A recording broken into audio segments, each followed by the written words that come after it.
بسم اللہ الرحمن الرحیم۔ السلام علیکم ورحمۃ اللہ وبرکاتہ۔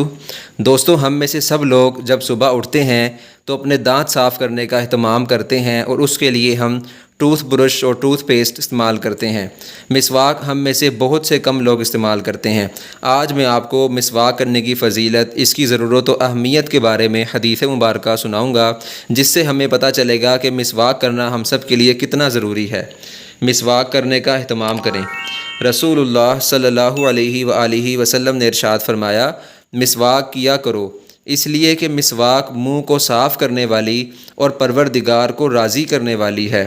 جب بھی میرے پاس جبرائیل علیہ السلام آئے، مجھے مسواک کا کہا، حتیٰ کہ مجھے اندیشہ ہوا کہ مسواک مجھ پر اور میری امت پر فرض ہو جائے گی، اور اگر مجھے اپنی امت پر مشقت کا خوف نہ ہوتا تو میں مسواک کو اپنی امت پر فرض کر دیتا، اور میں اتنا مسواک کرتا ہوں کہ مجھے خطرہ ہونے لگتا ہے کہ کہیں میرے مسوڑے نہ چھل جائیں۔